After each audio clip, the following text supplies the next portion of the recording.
Hey guys, welcome to my channel. I'm so happy to be finally making another video. I just had the most kind of mind-altering experience. It did not include drugs, not for me anyway, but it was just such a great experience. I'm so glad that I went, and I want to tell you guys all about it. I went to the Firefly Music Festival in Delaware. It's a 4-day music festival. I left June 19th, came back the 24th, and I went all by myself. You know, it's hard to get people on board with your crazy last minute ideas. So I arrived at Firefly. So I just got to the Airbnb.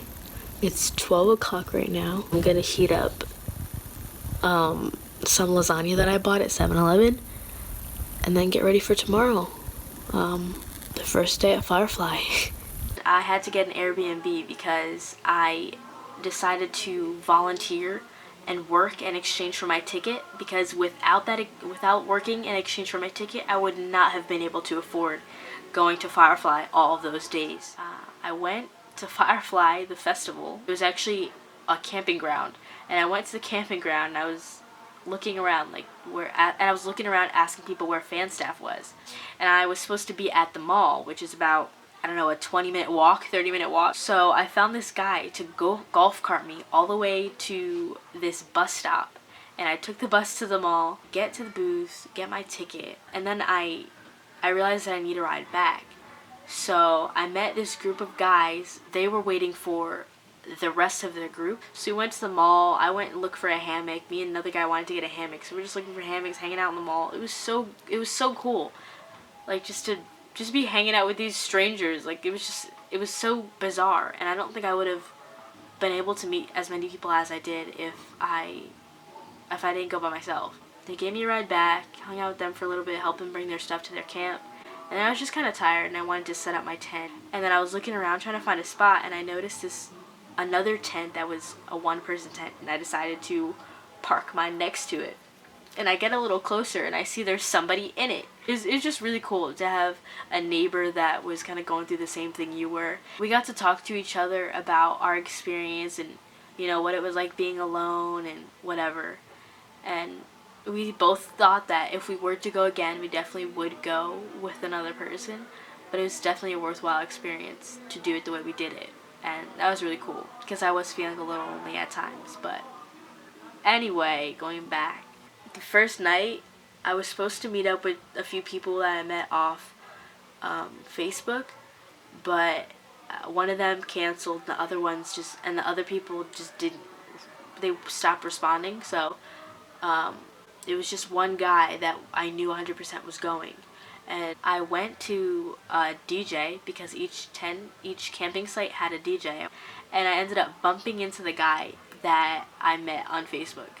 So it was just really cool. I hung out with him, and then it started to rain, so I just went back to my tent, and the next day I had to work. So my first job was pretty easy. Me and two other people were just scanning people's cars, giving them the wristbands for camping.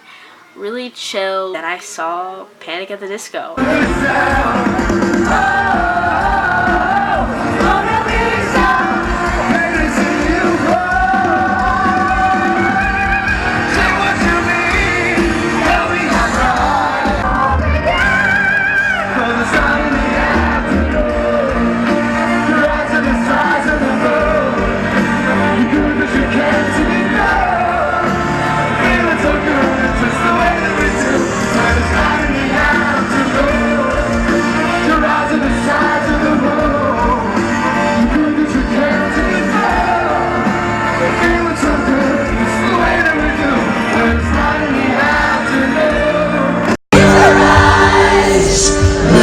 To the skies and see, I'm just a poor boy, I need no sympathy.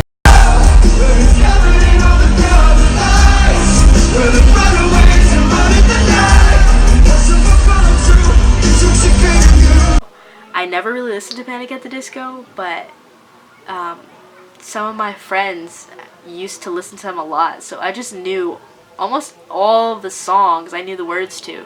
And right after that was Zed. Everybody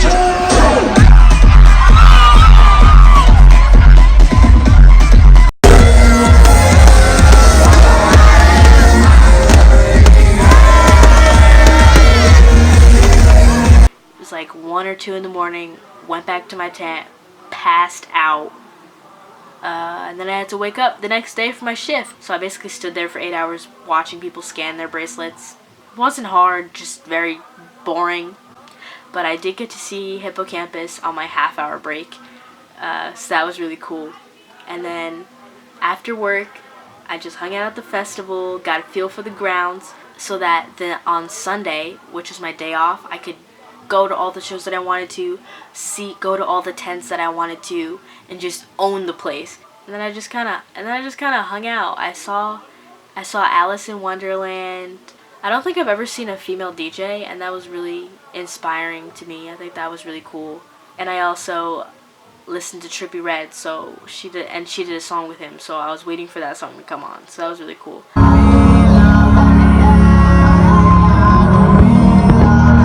the rest of you, I want to see your arms up.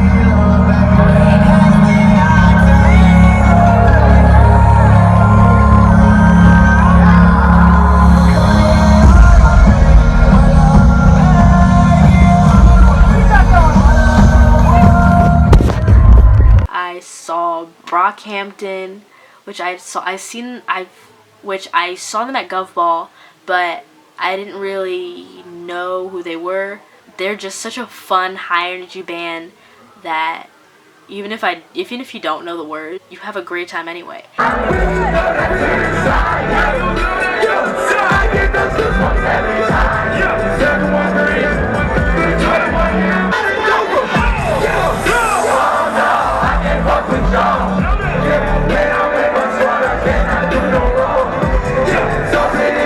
I realized that I really didn't film a lot of stuff because I was just having such a great time that I just forgot about filming. So I saw a lot of people that I didn't even mention, but the next day I had free and I saw Jessie Reyez and Post Malone. I was so excited to see him. I actually remember kind of daydreaming out, and like it was just like a what if. Like what if I could see, if I could go on Sunday and see Jessie Reyez and Post Malone. And that's exactly what I did. Like it could not have been more perfect. Broken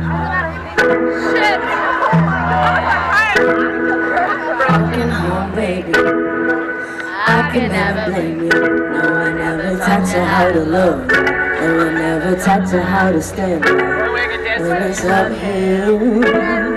And at times this love is just uphill. It's gonna be mad shaky, right? Come on, ready? Always find something. Day 3, sitting in the tent, waiting for Post Malone to come. My feet are killing me, but it's been such a crazy experience. But I'm ready to go home. I saw all the artists that I wanted to see. Saw so many great new artists that I've since added to my playlist. You're amazing, thank you. Give it up! So many emotions were just going through my mind.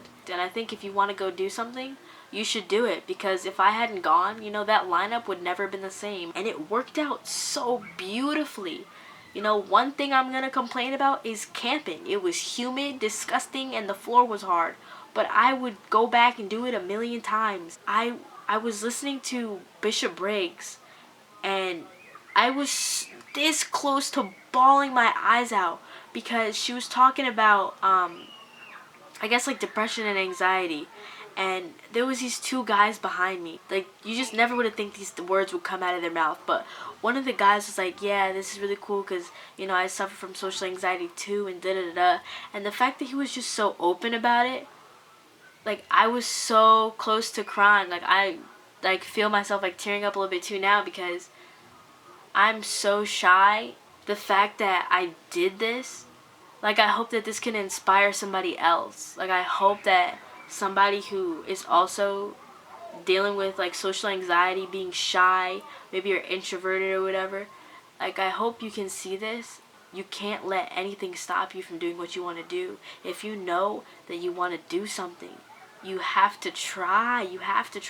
On one of the days when I hadn't really spoken to many people, I was starting to feel a little low. I was starting to feel like, oh my gosh, maybe I shouldn't have done this. I felt that for maybe an hour. 2 hours. Or I stopped at an artist, his name was Boogie, and I met this group of friends, and I hung out with them. Like, we went to the silent disco, Post Malone with them, and screamed the lyrics with them. And one of the guys put me on his shoulders. I have a clip of that.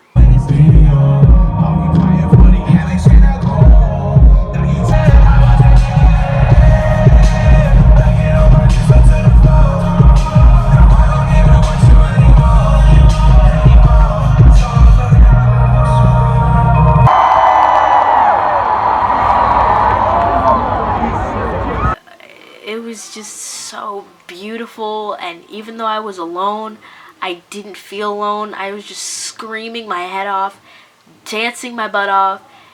I was just like high on life. Honestly, I was high on life.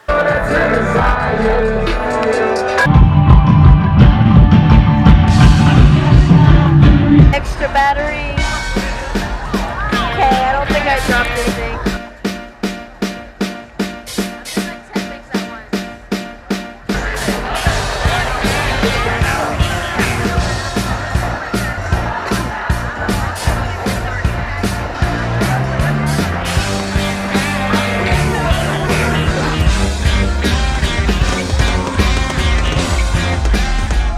It's like the afternoon.